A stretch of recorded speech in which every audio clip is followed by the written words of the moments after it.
graça e a paz de nosso Senhor Jesus Cristo continua nos nossos corações. Nós estamos felizes por mais esta manhã de escola, né? Nós estamos meditando essas 5 mensagens à Igreja Israel. É lógico que são partes, né? Eu não estou pregando a mensagem total, eu estou fazendo parte porque essas partes são linhas. Ela tem várias linhas. Talvez outra vez nós entramos em outra linha. Nós estamos nesta linha da jornada, a linha da caminhada. E a gente já pregou 3 e hoje é a 4ª. Eu creio que o essencial de nós em um culto ou na escola, o essencial é botar atenção naquilo que o profeta fala, naquilo que o profeta ensinou.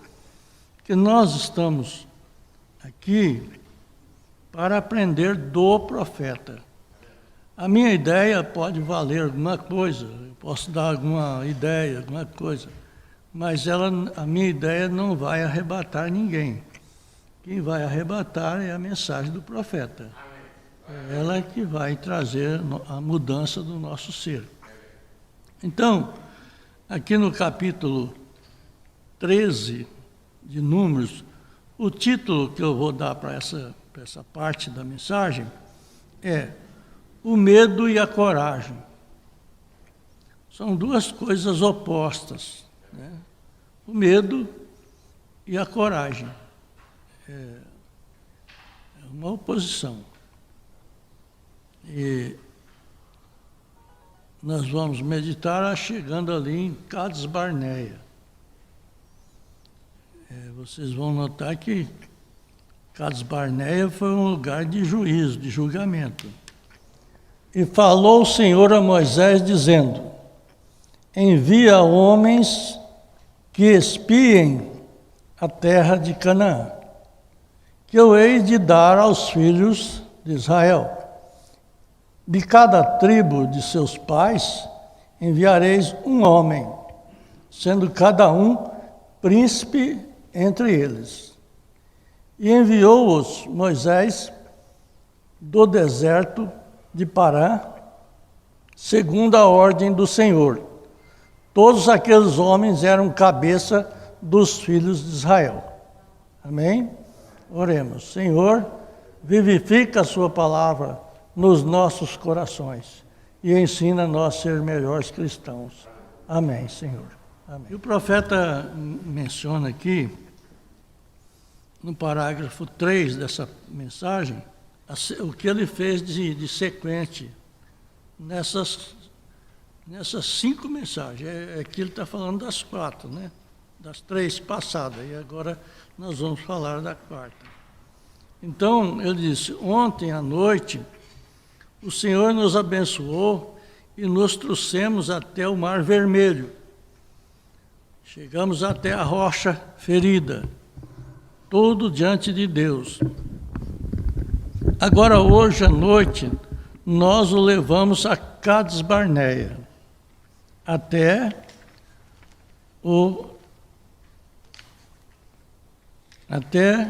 a semente chamada, até o tribunal diante do altar de bronze, ou a serpente de bronze.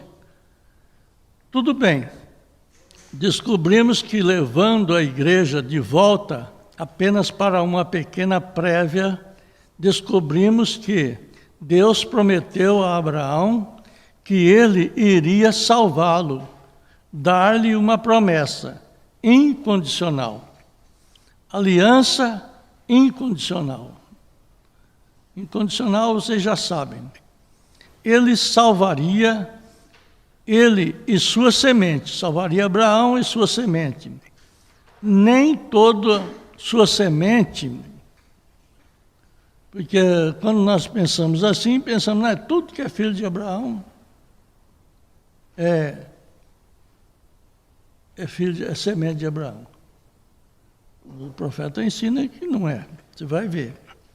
É como o povo dentro, todo mundo é filho de Deus. Toda a igreja fala, não, tudo é filho de Deus. Não é filho, não é todo mundo que é filho de Deus.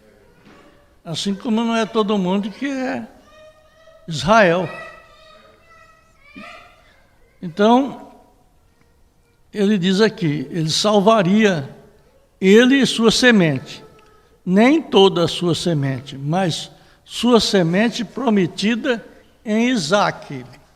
Carece nós entendermos o que era Isaque. Por que de Isaque é que veio essa semente para cada pessoa captar ela ou receber ela? Porque Isaque foi o filho que era impossível para Abraão tê-lo através de Sara. Ele teve muitos filhos, mas não através de Sara. Através de Sara ele já estava velho e ela velha, e eles não iriam ter filho. Por isso que a promessa a ele foi uma promessa sobrenatural. Ela não foi uma promessa comum, natural. Foi sobrenatural. Então, essa semente vem desse tipo de fé. Essa fé do nascimento de Isaque. Vocês estão entendendo esse? Ela não é uma fé comum. O profeta diz aqui, Abraão teve 11 filhos. Você sabe. Mas apenas um deles foi o prometido. Através de Isaque. Essa é a razão pela qual São Paulo disse em Romanos, no capítulo 9, que todos os que são Israel não são Israel. Isso aqui, olha, isso aqui tem uma sensibilidade muito grande para nós observarmos. Por quê? A palavra Israel, hoje, ela é um nome que dá para as pessoas. Como é que você chama? Israel. Como é que você chama? Israel. Não. Israel não quer dizer o nome de alguma pessoa. Israel quer dizer a ação de uma pessoa. O nome dele era Jacó. Quando ele lutou lá com o anjo, que ele perseverou na luta, ficou náfico ali da perna, mudou o seu título de Jacó, que quer dizer falso, ou, não lembro agora, trapaceiro, para lutador. Israel quer dizer lutador. Então, na realidade, um filho de Deus é aquele que luta para o novo nascimento. Você lutar para o novo nascimento é você sacrificar o velho nascimento. Está entendendo esse? Sacrificar o velho nascimento. O homem velho tem que morrer para o homem novo nascer. Então é uma luta, não é fácil você deixar o mundo, deixar a vaidade, deixar a bebida, deixar tudo que você deixa aí no mundo para nascer de novo, senão não nasce de novo. Então, nem todo Israel era Israel. É por isso que nós olhamos ali 2 milhões sair do Egito e só 2 entrou. Dos que saíram. Os 2 foram os 2 que lutaram, Josué e Calebe. Então, essa promessa é através de Isaque. A semente será chamada.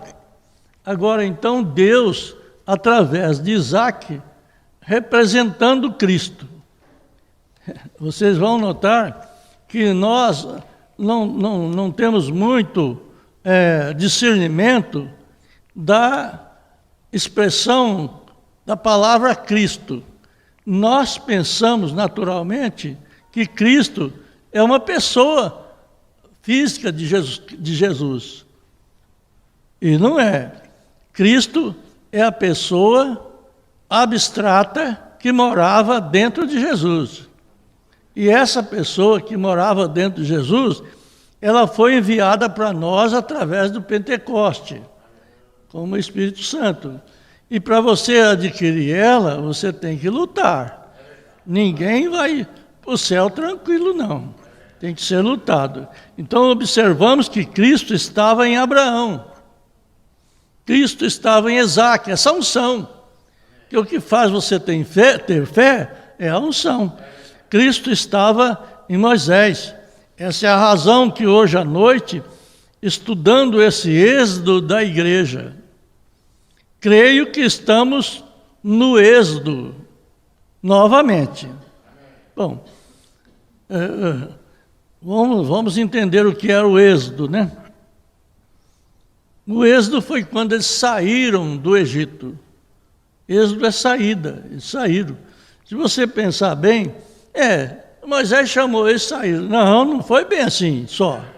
Não, teve problema, teve praga, e Faraó soltava, depois voltava, ficava em cima do muro, né? Tem muito crente que ele não sabe se ele vai ou se ele fica. Ele vê que está errado, mas dali a pouco algum fala alguma coisa, não, acho que está certo. Dali a pouco eu escuto o outro fala assim, não, aquilo lá está errado, então eu não vou. Dali a pouco o outro fala, não, está certo, então eu vou. Quer dizer, isso não é cristão. Isso não é cristão. Isso é pessoa que Maria vai com as outras. Vai porque os outros falam. Nós temos que ter o absoluto, a nossa opinião e a nossa decisão. O profeta diz aqui, acredito que Moisés, sendo um tipo perfeito de organização da igreja que falhou com Deus, lembra ontem que Moisés falhou lá em tocar na rocha, ele não devia tocar 2 vezes, aquilo foi uma falha, aquilo lá fez ele perder o que ele mais almejava. Agora, veja bem, ele representa a igreja em suas falhas de Deus. Aliás, Moisés representou a igreja que falhou com Deus. E Josué, o novo líder, representa a igreja em suas falhas. Isso aqui é um pouco complicado para a pessoa entender, porque Moisés ele falhou com Deus. E quando Josué foi colocado no lugar dele, ele levou as falhas da igreja para Canaã. Deu para entender? Ele levou as falhas, ele amenizou as falhas. Portanto, nós vamos ver que quando ele pegou a igreja para representar ela em Canaã, para atravessar, porque foi Josué que atravessou e levou lá. Mas ele levou já a igreja purgada. Vocês vão notar que não entrou nenhum rebelde lá, na Canaã. Nenhum rebelde atravessou o Jordão, além daqueles que atravessaram para espiar e não tiveram coragem de tomar, voltaram atrás, caminharam 40 anos para morrer no deserto. Israel quer dizer lutar, lutador, vencer. Agora, veja bem, esta é a razão, o profeta diz. Então Josué levou Israel para a terra prometida. Perfeito. Se assistirmos como Deus se mudou para lá nos dias de hoje. Agora, o que o profeta vai mostrar aqui também é uma coisa complicada. Porque se nós lermos a mensagem e não termos a noção da sequência da caminhada de Israel, nós erramos a sequência. Não sei se vocês vão notar. Porque Moisés, aqui, quando fala Moisés, ele é muito depois de José. Né? Vocês sabem disso. Ele é muito depois de José. E aqui o profeta vai falar agora como Deus mudou nos dias de José, antes de Moisés. Então vocês vão entender que essa mudança de sentido às vezes faz confusão nas pessoas na leitura. A pessoa lê e não sabe que José era primeiro, se Jacó era primeiro. Tem gente que não sabe. E fala, e tudo bem, passa, né? Mas você tem que entender. Ele está mostrando aqui como que Deus mudou nos dias de José.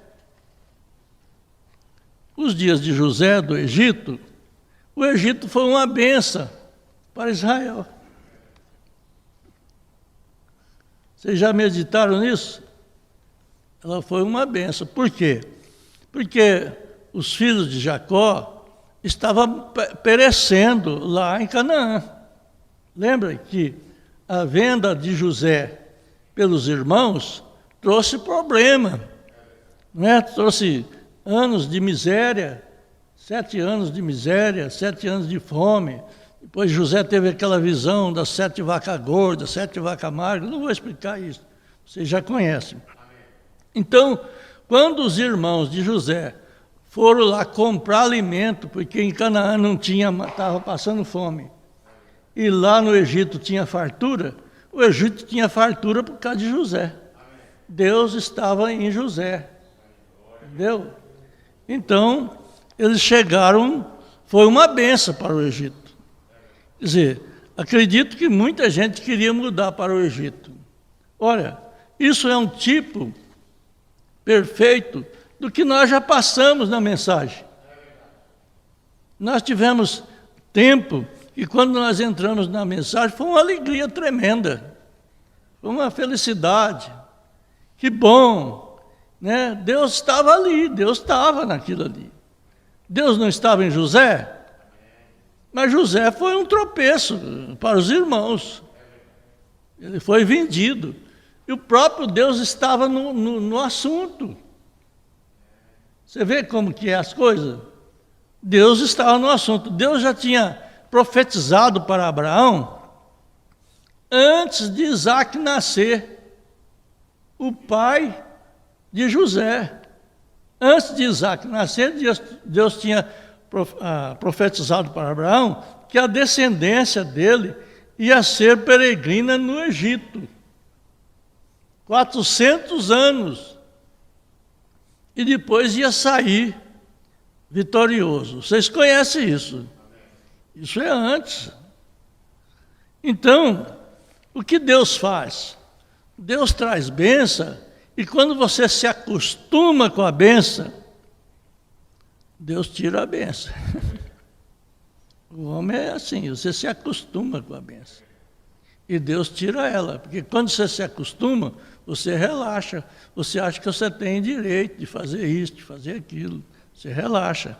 Então, quando ele abençoou através de José, chegou o tempo da promessa. Quer dizer, a promessa foi 400 anos.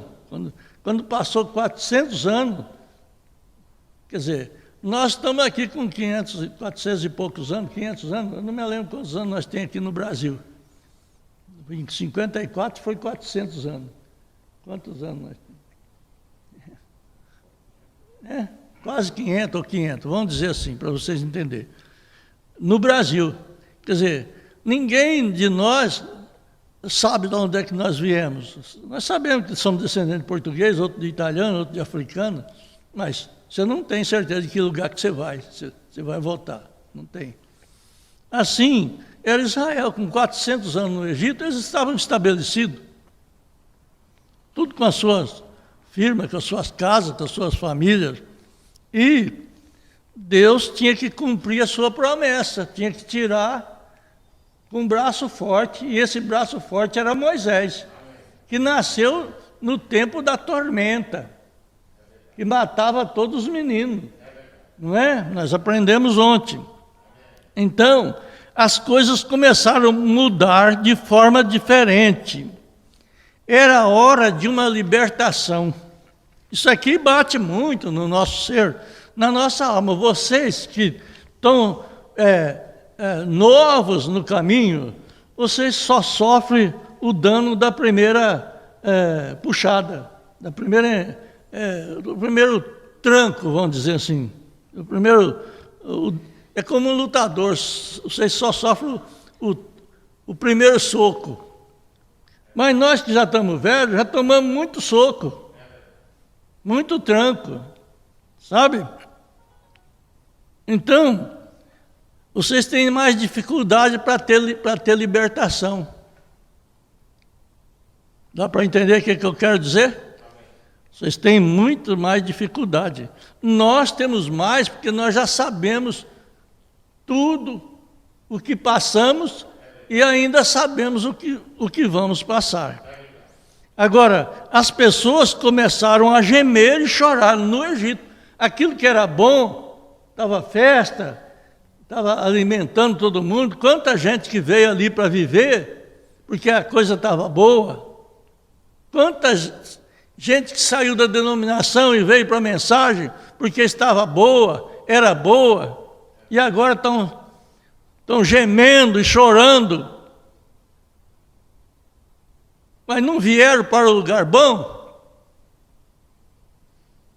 Mas o lugar bom deu problema. Está entendendo, gente? Esse lugar bom deu problema. Esse Egito deu problema. Eles começaram a chorar e sofrer, o profeta diz.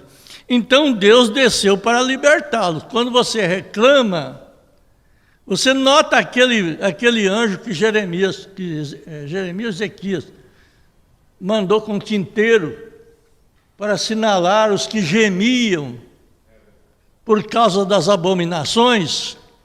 Ele só assinalou quem gemia pelas abominações.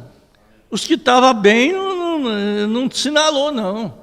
Se você está bem com o mundo, se você está bem com aquela denominação que você saiu, se você está bem com aquela igreja que você saiu, então você volta lá, você não fica aqui não, que você vai sofrer o dano também. Está entendendo esse?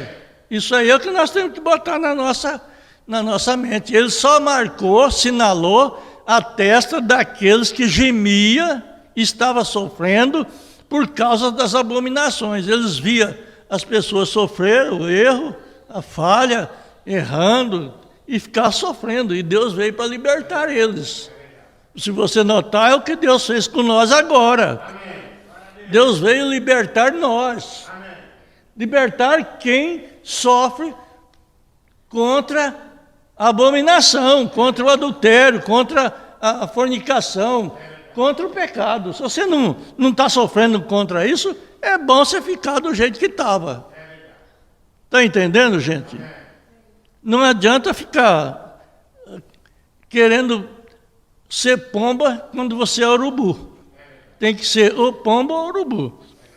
Então, o profeta mostra aqui que quadro perfeito. Parágrafo 25. Agora, cabe a nós observar e ter cuidado, estar firmados na palavra. Gente, o crente da mensagem tem que estar firmado na palavra, na mensagem, na Bíblia. Muitas coisas estão ocorrendo que não são bíblicos. Tem tantas coisas acontecendo que não está na Bíblia, mas está acontecendo. E o nosso discernimento espiritual, ele não é discernimento do seu espírito. O seu espírito não tem discernimento. Você vê que o povo não está discernindo nada? Note bem, se o povo está discernindo, o povo do modo generalizado, note bem, está morrendo gente no hospital, e morreu muito, e vai morrer, e está morrendo. Por quê? Está pegando essa doença que não pode ser aglomerado. Por que nós estamos com um pano no nosso rosto? Para não pegar a doença, não é isso? Mas você dá uma voltinha aí na rua, à noite, e você vai ver como que está de folia, de festa, de alegria, de samba, de dança, E não está nem aí que está morrendo. O que sofre é só a família que está morrendo. Olha, só está sofrendo a família que perde um. Mas o outro não acredita. Isso é uma falta de discernimento. Discernimento do seu próprio espírito. Agora, o cristão, ele não tem o discernimento do espírito dele. Ele tem o discernimento do Espírito Santo que está nele. Está entendendo? Então, o que o Espírito Santo que está em você faz em você? Separar da imundícia do mundo, circuncidar seus filhos, para não errar como Moisés errou. Ele não circuncidou o filho. Circuncidar é você separar a sua família do mundo religioso. Não é do carnaval. Sua família é crente, ela não vai no carnaval. Mas ela vai em outras festas que não é carnaval, mas tem problema também. Isso nós temos que entender. Se nós não entender isso, em vão é a nossa reunião. O nosso evangelho não tem valor. Vamos assistir às Escrituras. Tenha certeza de que estamos certos. Veja bem, é o parágrafo 25 da Igreja e Israel, parte 4. Leia lá vocês. Então, o profeta diz: é isto que estamos tentando ensinar esta semana. A melhor coisa que encontro contra a igreja hoje, veja o que o profeta diz. A melhor coisa que encontro contra a igreja, ele encontrou contra a igreja. A melhor coisa que ele encontrou contra a igreja hoje, à noite, é o medo do mundo. Está morrendo de medo o mundo está morrendo de medo de alguma coisa. Do que você está com medo? Ele pergunta. Você vai notar, de um lado, medo, de outro lado, falta de discernimento. Tem medo? Como é que tinha um ditado?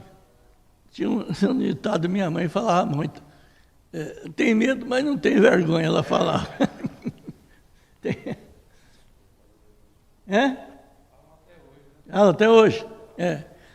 A minha mãe falava, vocês têm medo, mas não têm vergonha. Quer dizer, tem medo de apanhar, mas não tem medo de fazer o errado. Por isso que ela falava, tem medo, mas não tem vergonha. E parece que o mundo está meio assim. Não sei. Se um homem nascer de novo, ele deve ser feliz. Despreocupado. Assim como esses companheiros cantando aqui em cima e o irmão testemunhando lá atrás, apenas de graça. Irmão Tiago, eu mandei aquele vídeo para você, daquele rapaz lá, de Pedras Brancas lá, mandei. Aquele rapaz, eu achei muito interessante a mensagem dele. Eu não lembro o nome dele, mas o lugar é Pedras Brancas. Aí o profeta diz, não há nada que possa te prejudicar. Tudo é de graça. Nada presente, nada futuro, nada pode nos separar do amor de Deus, que está em Cristo. Deus prometeu. Ele é chamado por eleição. Ele colocou sua igreja em ordem. Jesus disse, ninguém pode vir a mim, a não ser que o Pai o traga. Isso aqui é uma coisa que nós não pensamos. A igreja não pensa.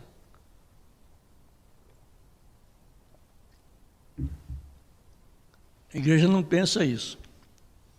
Vem na minha igreja, vamos lá na minha igreja. Vamos assistir o culto lá. Nós vamos ter uma festa lá, vai lá. Nós vamos fazer isso, vai lá. Todo mundo vai. Mas o evangelho não é isso. O evangelho não é você chamar alguém para vir aqui. O evangelho é uma sede que tem dentro da pessoa, que o próprio Deus entra dentro dele e ele tem necessidade de se aproximar aonde está a palavra. Ele tem necessidade. Veja bem, você nunca vem a Deus porque queria. Você vem porque Cristo te chamou. Deus te chamou. E aquele que vier a mim, de maneira alguma eu lançarei fora. Vou dar-lhe vida eterna. E não apenas durante uma semana ou um avivamento para outro, mas eterna.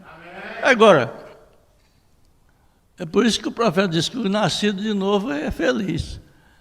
Qual é a nossa felicidade? É vir na igreja? Qual é a sua felicidade? É vir na igreja? A sua felicidade é tomar ceia? A sua felicidade é ler a Bíblia?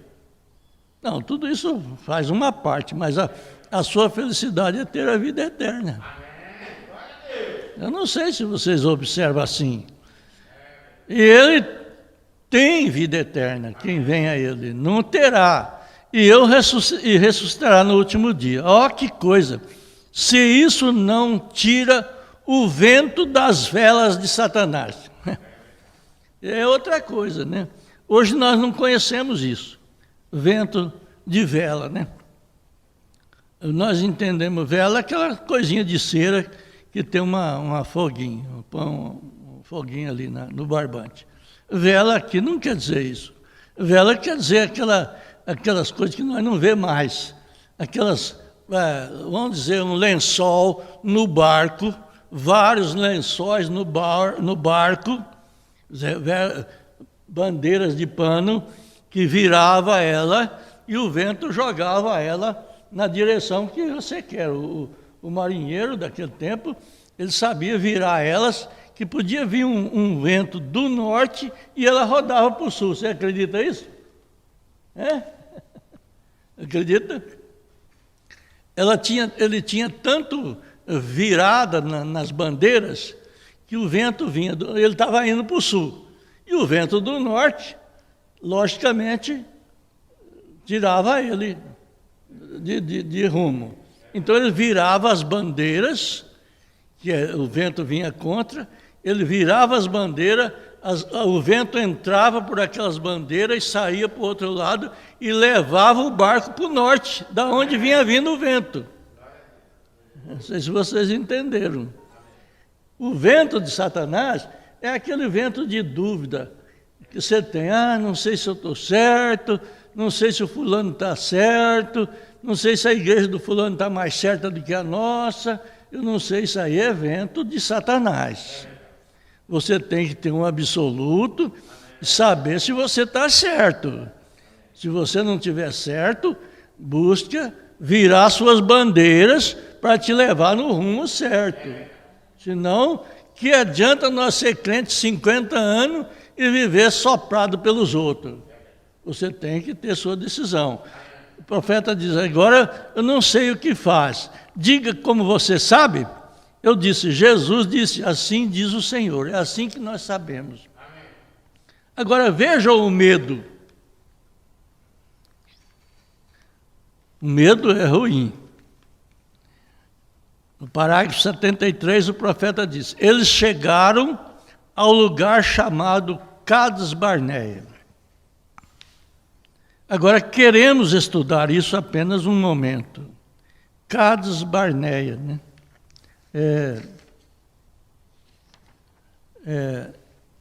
Era o tribunal do mundo naquele dia, o tribunal de juízo do mundo naquele dia. Isso aqui é bem complexo. Isso é encontrado no capítulo 13 de Números, onde nós lemos. E vá para marcar as escrituras, se desejar. Agora, lá estava o tribunal. Vocês notaram que eles levaram uns 11 dias por aí para chegar ali. Saíram do Egito, atravessaram o Mar Vermelho com todas aquelas lutas, passaram por tudo aquilo, a fenda da rocha, em 11 dias chegaram lá nesse Cades Barneia. Foi onde Deus falou para Moisés, ele estava na fronteira, sabe?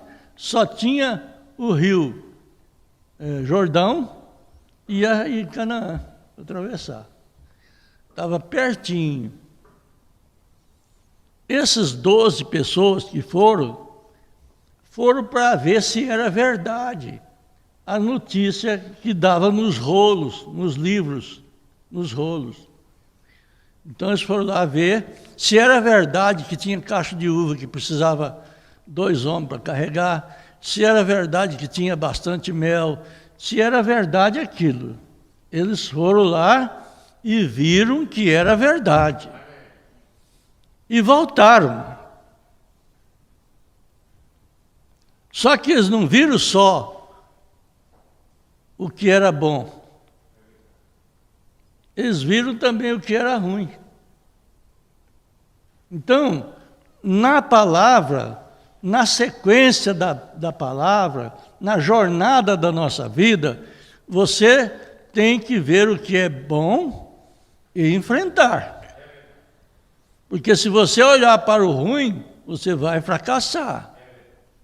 Veja bem, São Pedro passou por essa experiência. Ele viu Jesus andando em cima do mar, achou que tudo era bom, tudo era fácil. Se o Senhor mandar, eu vou. Tudo bem, pode vir. Só que quando ele veio, quando ele pulou na água, que ele pisou, ele não olhou só para o lugar que ele estava pisando. Ele olhou para as ondas que estavam altas em volta dele. E ele teve medo. E começou a afundar. E se Jesus não desse a mão, ele ia morrer afogado. Não é verdade? E Jesus chamou ele de pouca fé. Não falou que ele não tinha fé. Falou que você tem pouca. Por que você tem pouca fé? Porque você fica olhando para as coisas, para as ondas ruins da vida que vem. Irmãos, se nós for olhar para o YouTube, eu vou te falar para você, tem hora que a gente mesmo, que é 50 anos de evangelho pregando essa mensagem, tem hora que dá vontade de falar, vamos parar com isso, que isso aqui não está certo não. Vamos parar porque não dá para enfrentar. Porque está muito ruim, está muito mal, está muito péssimo. Se você olhar para essas ondas, você vai afundar. Isso mostra que você tem pouca fé. O profeta diz, leia os capítulos anteriores, o seu estudo. Nós apenas temos que chegar aos lugares altos agora. Em 3 ou 4 dias, o renascimento como este. Não posso estudá-lo verso por verso, mas era um tribunal ali. Havia um último poço lá. Tinha muitos pequenos poços, efluentes, ou brotam dessa grande e imensa primavera, Cades Barneia. Tipo perfeito da igreja.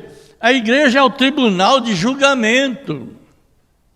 Ela começa o julgamento na casa de Deus. Se você não conseguir ser julgado aqui, você não vai ser julgado em lugar nenhum. Se essa palavra não te ferir, se essa palavra não te deixar nervoso, irritado, porque você queria estar errado e agora a própria palavra está fazendo você caminhar certo. Está entendendo esse? Aqui é o lugar de julgamento. Ou você vai ou você fica. Vá para marcar as escrituras. Veja bem, não posso estudá-lo verso por verso, mas era um tribunal. Aqui um ótimo poço. Lá tinha muitos pequenos poços, as influentes. Agora o profeta diz, tipo perfeito da igreja. A igreja é o tribunal de julgamento. O julgamento começa na casa de Deus. Ali, Israel reuniu em Cades Barneia. E agora Moisés disse aqui no primeiro verso do capítulo 13, falou o Senhor a Moisés, dizendo: envia tu homens para que vasculhem a terra de Canaã, que eu dei aos filhos de Israel. De cada tribo de seus pais enviarei um homem, cada um entre eles. Agora, Deus ordenou que eles mandassem 12 homens, um de cada tribo, como nós já lemos, enviando-os para a terra de Canaã, para espionar a terra, para ver se era um bom lugar ou não. Os espiam seria um em cada. Perfeito tipo da igreja hoje, em nossa jornada. Estamos viajando até, creio que a igreja está de pé hoje em Cades Barneia. Julgamento. Olha, presta atenção, meus irmãos. Se vocês crêem na mensagem, se vocês crêem na mensagem do Elias, se você realmente está sendo um candidato para o rapto. Candidato para o rapto não é pertencer à igreja, não. Candidato para o rapto é pertencer à palavra. A mensagem absoluta, o profeta diz no parágrafo 242. Assim como João Batista foi o precursor da minha primeira vinda, a sua mensagem será precursora da minha segunda vinda. O que é isto para nós? É a voz do profeta desta era. Enviando explorações, lembre-se, eles chegaram tão longe porque Deus lhe prometeu. E ao longo de toda a linha, eles tinham sinais, maravilhas, milagres, e agora chegaram na fronteira. Você pensa, nós, aqui tem alguns, quantos anos o mais velho tem aqui? Você 30 anos, você, irmão Rodolfo, 30? De mensagem? 30, é o mais velho que tem? Tem mais alguém mais velho? Não, né? Eu estou com 50, vou fazer 50 agora em novembro. 50 anos. Eu e a Terezinha. Nós já vimos muita coisa, muita bênção, muita luta, muito tropeço, muita pedra, muito espinho. Estamos aqui, 50 anos. Estamos na fronteira ainda. Sabe? Fronteira. Ainda estamos na fase de julgamento ainda. O profeta dizia: eu acredito que estamos na terra da fronteira hoje à noite. Eu estava pensando em todas as minhas reuniões e coisas, como tive que cancelá-las, e eu realmente acredito que antes que a igreja possa ter o arrebatamento, ela precisa ter uma fé arrebatadora. Isso aqui é muito para nós. Não podemos esquecer, nem sequer ter a fé de cura divina, nós não temos. E muito menos em arrebatar. Veja bem, tem que ter uma fé que vai mudar e acelerar esse corpo e ser levado embora. Olha, a gente entristece às vezes quando sai alguém daqui, mas eles estão livres do que nós ainda vamos passar. A transformação, eu acredito que ela vai ser muito mais difícil do que você morrer amanhã e ir para lá. Pensa bem nisso. A transformação você vai ter que ter uma fé. Sabe lá, isso aí é o que estou dizendo. Vamos pensar, que será que nós ainda vamos passar para nos afrontar? Nós estamos afrontados. Você sabe o que é afrontado? Nós estamos afrontados. Parece que nós não vamos superar o que nós estamos passando. Mas você sabe o que tem ainda para nós enfrentar?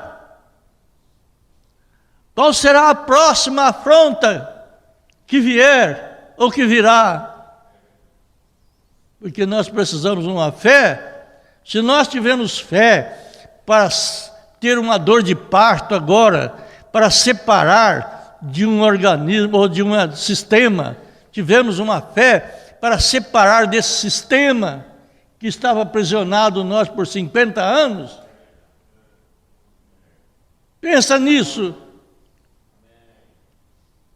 Você ter fé para separar desse sistema não foi pouco.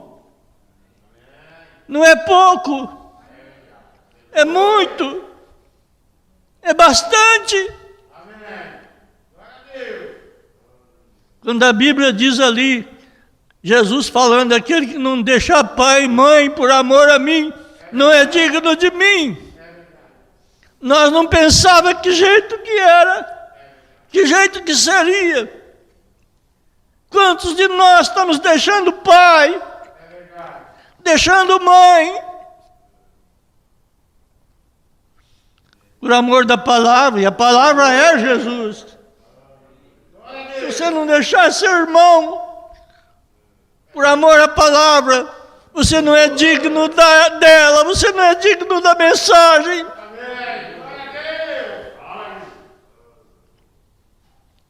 Então nós iremos precisar de um poder maior, e sabe lá o que virá para nós. Veja, o poder do Deus vivo, em que os homens falarão a palavra aqui e ali, e ela brilhará como um raio. Amém. Deus vivo aonde? Aleluia. Deus vivo na sua pessoa. Amém. Deus vivendo aí. Amém. E uma igreja está saindo, e nem um psicólogo, nem um pouco dessa crença, mas uma verdadeira, genuína, ungida pelo Espírito Santo, chamaria a igreja. Amém. Parágrafo 80, o profeta diz, aqui estão eles de pé em Cades Barneia. Eles disseram, vá em frente. A terra nos foi dada há centenas de anos atrás, por Deus, através de nosso Pai. Agora somos a semente de Abraão. Amém. Deus nos conduziu em segurança por 40 e alguns quilômetros no Egito, até a fronteira de Cádiz. E eles chegaram lá em poucos dias. Mas lembre-se, por causa da sua incredulidade, os fizeram vaguear de volta por 40 anos. Pensa nisso. Eles avistarem a terra, Deus mostrar para Moisés, levantar Moisés lá em cima e dizer, você está vendo lá? Mas você não vai entrar, porque você feriu a rocha. Não fira a sua revelação. Continue em frente com essa revelação. A descrença traz medo. Essa é a realidade. Parágrafo 81, o profeta mostra descrença. Observe, a igreja da qual estou falando, parábola, o que era o velho, o novo, de uma maneira mais ampliada. Ou melhor, o que era o velho é o novo, de uma maneira mais ampliada. O que era natural, hoje é espiritual. Amém. Agora, Cades Barneia, e lá ele disse, Agora você sai e espia. Deus nos enviou Moisés. Aliás, Deus nunca enviou Moisés. Deus fez-o passar e disse: vá espiar a terra e volta e nos diz se é boa ou se não é. Veja bem, mas eles disseram: e habita na terra, e habita lá na terra. As cidades são muradas, muito grande. Além disso, vimos filhos de Anak ali, e os amalequitas, que habitam na terra, e os hititas, e os jebuseus, e os amorreus, habitam nas montanhas, e os cananeus habitam no mar, e na costa do Jordão. E isso, os 10 comentaram para a congregação. Os 10 dos 12 que saíram.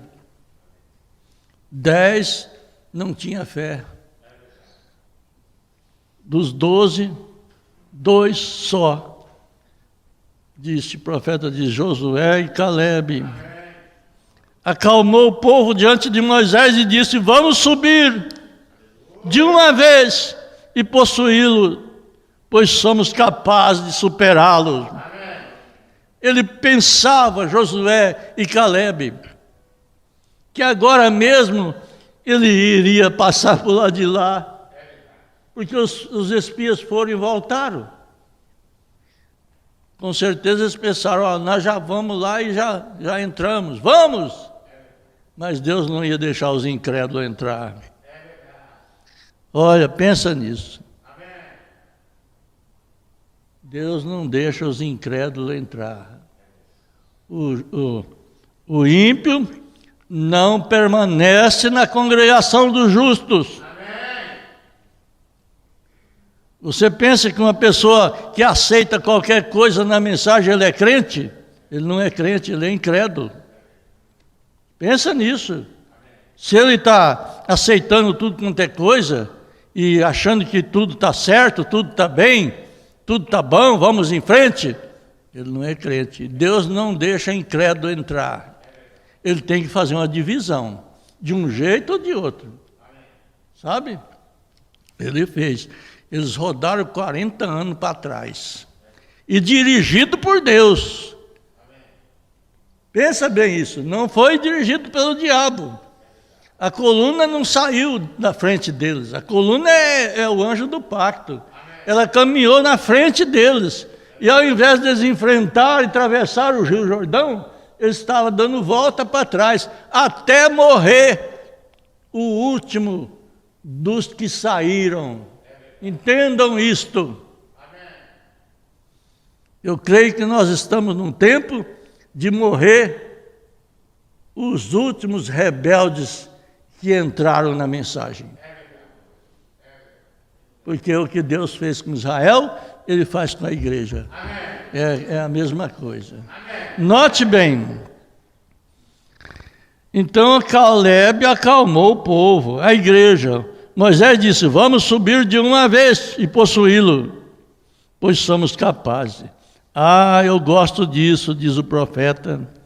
Minhas, só um pouco mais. Mas os homens que subiram com eles disseram: não podemos ir contra o povo, pois eles são mais fortes do que nós.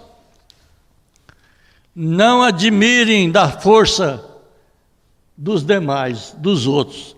Admirem da sua. A sua é muito grande.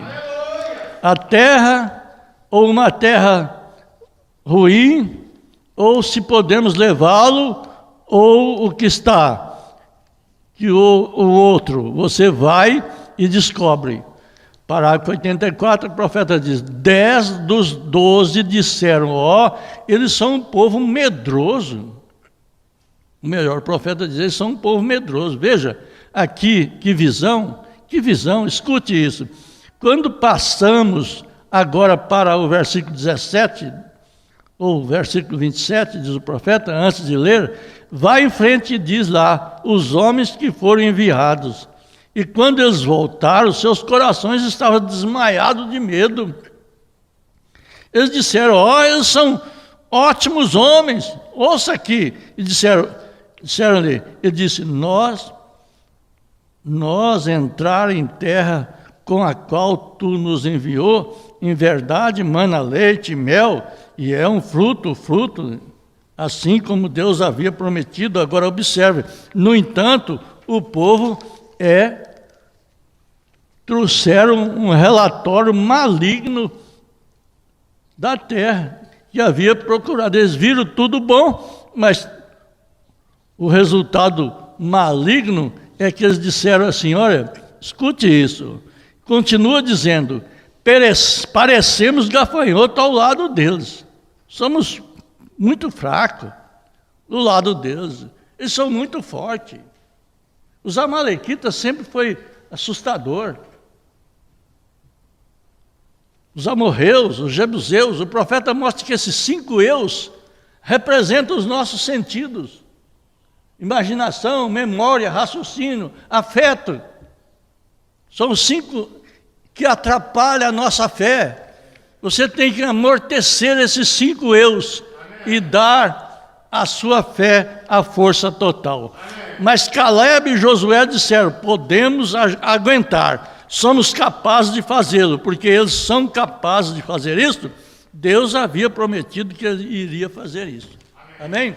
Vocês saibam que tudo que nós passamos de ruim, de mal e de bom, são permissão de Deus. Ele permite que nós passamos isso para nós ajustar a nossa fé. Amém? Deus abençoe. Vamos agradecer a Deus. Senhor Jesus, nós te agradecemos nesta manhã por tudo que o Senhor tem feito por nós. Pedimos que o Senhor venha de encontro com a nossa necessidade. Fala aos corações de cada pessoa, em nome de Jesus Cristo. Cura, Senhor. Visita ali os hospital, aonde está a irmã Carla. Dê recursos para ela. Dê que ela possa te agradar e te agradecer, em nome do Senhor Jesus Cristo. Amém, Senhor. Amém. Deus abençoe a todos. Amém.